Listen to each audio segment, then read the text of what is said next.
Perfect tense, past perfect tense. इस tense को हम 10 मिनट के अंदर पढ़ेंगे और बहुत ही सरल तरीके से, बहुत अच्छे से। देखते हैं पास्ट परफेक्ट टेंस। पास्ट माने बीता हुआ, परफेक्ट मतलब पूर्ण, टेंस माने काल, मतलब बीते हुए समय में क्रिया की पूर्णता। बीते हुए समय में क्रिया की पूर्णता या अपूर्णता प्रदर्शित करता है। ठीक, प्रदर्शित करता है। जैसे राम स्कूल जा चुका था। अब इसमें राम के जाने का काम पूरा हो गया है, यह बात प्रदर्शित हो रही है। इस शोर the completion of the work, क्रिया की पूर्णता, उसकी परफेक्शन को ये प्रदर्शित कर रहा है। तो ये कौन सा टेंस है? Past perfect tense. वैसे इसकी पहचान आप लोग पढ़े हैं, चुका था, चुकी थे, चुके थे, हुआ था, हुई थी, हुए थे, गया था। जो प्रेजेंट का है पहचान, उसी में था जोड़ दीजिए तो पास्ट का हो गया। इसके पहले जो आप प्रेजेंट पढ़े थे, वेरी सिंपल। राम स्कूल जा चुका था। राम प्रेजेंट में आप हैज हैव लगाते थे, तो हैज हैव का पास्ट होता है had. Ram had gone to school. एक लाइन में याद कर लीजिए, जितने भी परफेक्ट हैं, चाहे प्रेजेंट हो, चाहे पास्ट हो, चाहे फ्यूचर हो, सब में वर्ब का थर्ड फॉर्म लगता है। तो ये भी पास्ट परफेक्ट है तो वर्ब का थर्ड फॉर्म, मतलब गो का third form go, when, gone, to be apply gone, मतलब सब्जेक्ट हैड, वर्ब का थर्ड फॉर्म। वेरी सिंपल है, किसी कोई दिक्कत यहाँ तक नहीं। अब आगे बढ़ते हैं। इसमें दो क्रियाएं साथ साथ भी होती है, जैसे मेरे आने से पहले।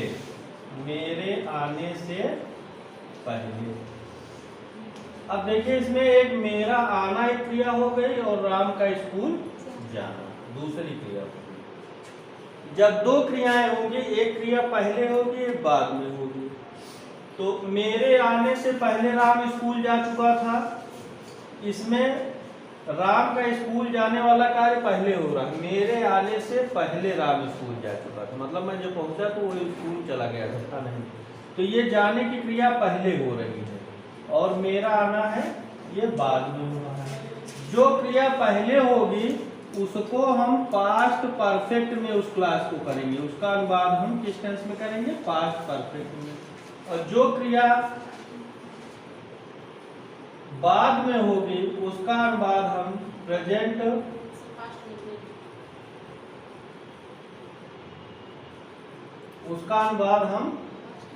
पास्ट इंडेफिनिट, उसका अनुवाद हम पास्ट प्रेजेंट में फ्यूचर वाले में करते हैं। इंडेफिनिट पास्ट इंडेफिनिट में करेंगे। ये दो क्लास हो गए, मेरा आना, राम स्कूल जा चुका था, राम का स्कूल जाना। मेरा आना क्रिया पहले हो रही है तो ये पास्ट परफेक्ट में, मेरा आना बाद में हो रहा है, राम का स्कूल जाना पहले हो रहा है तो ये पास्ट परफेक्ट में, और मेरे आने की क्रिया बाद में हो रही है तो ये पास्ट इंडेफिनिट में।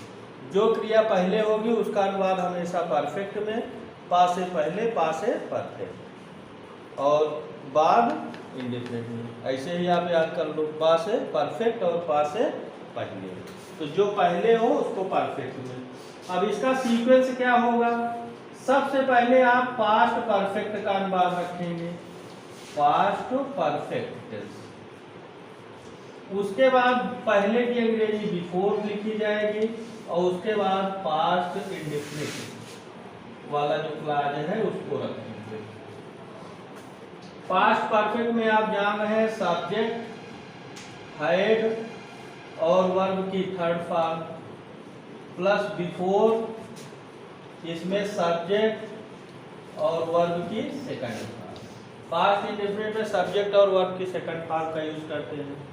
अब आ जाइए अनुवाद पे। इसका जब हम ट्रांसलेशन करेंगे तो ये अनुवाद पहले होगा राम स्कूल जा चुका था, और किस टेंस में होगा? पास्ट परफेक्ट में। तो Ram had gone to school, ये सब्जेक्ट हैड और थर्ड फॉर्म ये लग गया। उसके बाद हम इसका अनुवाद करेंगे, मतलब बिफोर लिखेंगे, ये बिफोर लिखा, और मेरा आना आई के साथ वर्ब का सेकंड फॉर्म कम कर came, before I came. Very simple.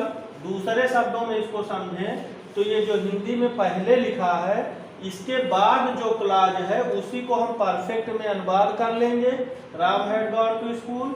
उसके बाद पहले के अंग्रेजी बिफोर रख लेंगे, और उसके बाद मेरे आना, इसका आई केम, इसको पास्ट इंडेफिनिट में रख देंगे। वेरी सिंपल है। अगर यही बात प्रश्नवाचक हो जाए, निगेटिव हो जाए, निगेटिव में ये क्या हो जाएगा? मेरे आने से पहले राम स्कूल नहीं जा चुका था, राम स्कूल नहीं जा चुका था। Very simple. हम इसी को निगेटिव कर लेंगे, Ram had not gone to school before I came. एकदम सिंपल। इस तरह से कोई भी पहले और बाद वाला आ जाए। मेरे घर पहुंचने से पहले मेरा मित्र चला गया था, तो मेरा मित्र चला गया था उसका अनुवाद पहले करेंगे, my friend had gone before I reached home, my friend had gone before I reached home. मेरे स्कूल पहुंचने से पहले घंटी बज चुकी थी, द बेल हैड रंग, घंटी बज चुकी थी, बाद में आ रहा है, इसी को परफेक्ट में करेंगे, the bell had rang before I reached school. बारिश होने से पहले मैं स्कूल जा चुका था, I had gone to school before it rained. इस तरह से अगर निगेटिव है तो सब में हैड के बाद नॉट लगा देंगे। अब इंट्रोगेटिव पे आ जाते हैं। Very simple. अगर ये क्या से शुरू होता है, यहाँ पे क्या लग जाता है, तो इस हैड को यहाँ से उठाइए और इसको यहाँ रख दीजिए हैड, और एच बड़ा कर दीजिए, तो ये हो गया had Ram not gone to school before I came. अगर पॉजिटिव है नॉट नहीं लगाएंगे तो कहेंगे had Ram gone to school before I came. Very simple. वाक्य क्या से शुरू होता है? क्या मेरे आने से पहले राम स्कूल नहीं जा चुका था, had Ram not gone to school. अगर इसी में WH आ जाए, ये तो बहुत पुराना सिस्टम है, आप इसको पहले ही पढ़े थे पिछले जो है क्लासेस में, इसमें भी। अगर ये क्या वाक्य के बीच में आ जाए, मेरे आने से पहले राम स्कूल क्यों नहीं जा चुका था, क्यों यहाँ पे आ जाए, तो सबसे पहले हम इसकी अंग्रेजी क्यों रखेंगे, वाई, और हैड को छोटा कर देंगे। Why had Ram gone to school before I came, या why had Ram not gone, अगर नहीं है तो नॉट लगा देंगे। एकदम सिंपल सा मामला है। निगेटिव होगा तो हैड नॉट गॉन, क्या से शुरू होगा तो हैड राम गॉन, क्यों, कहाँ, कब, कैसे, ये प्रश्नवाचक शब्द वाक्य के बीच में आ रहे हैं तो वाई, व्हेन, वेयर, उसको हम पहले रखेंगे, उसके बाद हैड, उसके बाद सब्जेक्ट। एकदम सिंपल। ये प्रक्रिया पुरानी है, इसमें ज़्यादा डिटेल में नहीं जाना है। अब इसके बाद आते हैं, इसमें दूसरा प्रकार हो सकता है बाद वाला। ये राम स्कूल जा चुका था, इसमें बाद में आ जाए, मेरे आने के बाद राम स्कूल गया। इसमें दो तरह के वाक्य होते हैं, बाद और पहले। तो बाद वाले में अभी हमने बताया जो क्रिया पहले होगी वो परफेक्ट में होगी। तो इसमें कौन सी क्रिया पहले हो रही है? मेरे आने के बाद राम स्कूल गया, ये क्रिया पहले हो रही है।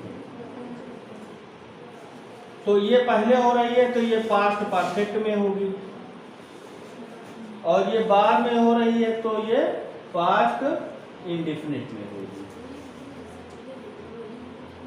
अब बाद वाले के लिए सबसे पहले पास्ट इंडेफिनिट का अनुवाद रखेंगे, फिर आफ्टर रखेंगे और फिर पास्ट परफेक्ट रखेंगे। Very simple. Past indefinite plus after plus past perfect. तो अब इस नियम के हिसाब से पास्ट इंडेफिनिट में अनुवाद हमने डिसाइड किया, जो पहले होगा वो परफेक्ट में, जो बाद में होगा इंडेफिनिट में। तो पहले मेरा आना हो रहा है तो इसको हम परफेक्ट में करेंगे, लेकिन परफेक्ट वाला अनुवाद बाद में रखा जाएगा, पहले इंडेफिनिट वाला।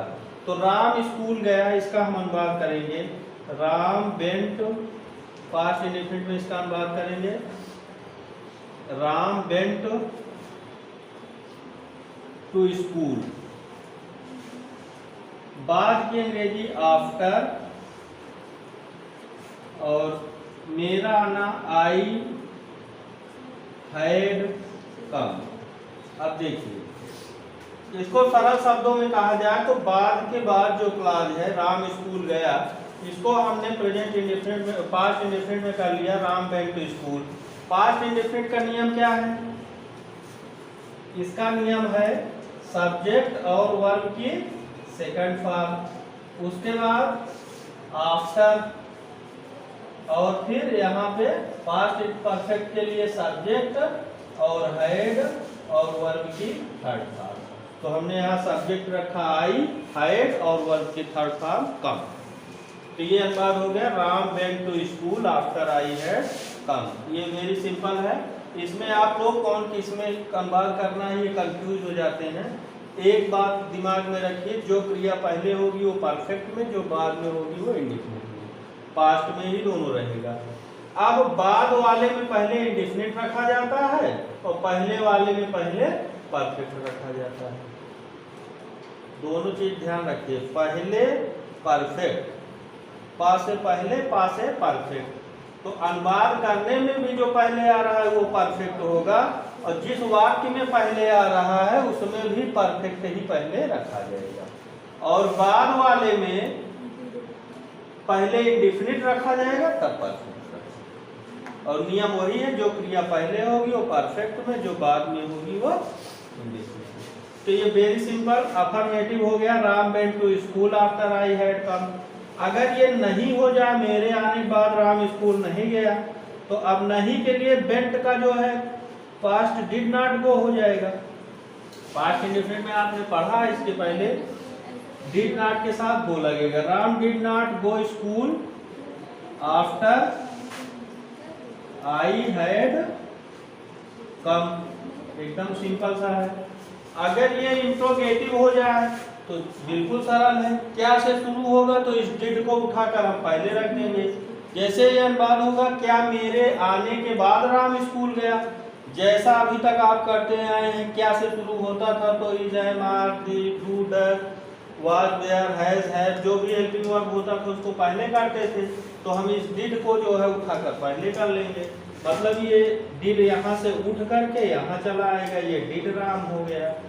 और अगर डबल इंट्रोगेटिव हो जाए, मेरे आने के बाद राम स्कूल क्यों गया, तो क्योंकि अंग्रेजी इससे भी पहले आ जाएगी। एकदम सिंपल काम है, पुरानी सारी वही प्रक्रिया है। एक बार फिर से जल्दी से समझ लीजिए आप, जो क्रिया पहले होगी वो परफेक्ट में, जो क्रिया बाद में होगी वो इंडेफिनिट। जब वाक्य में पहले आए तो हम पहले वाला मतलब परफेक्ट का अनुवाद पहले रखेंगे, उसके बाद बिफोर लगाएंगे, तब फिर हम ये पास्ट इंडेफिनिट रखेंगे।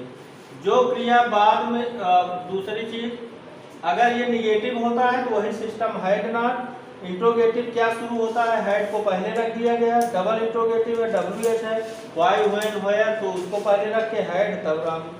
अब बाद वाले में आते हैं, बाद वाले में है तो वेरी सिंपल, जो क्रिया पहले है वो परफेक्ट में होगी लेकिन वो बाद में रखी जाएगी, आफ्टर के बाद। पहले हम इंडेफिनिट रखेंगे, Ram went to school after I had gone. Why did Ram went to school after I had gone? This is the simplest way to solve the translation, and I hope you will solve your exercise. That's all for today. Thank you very much.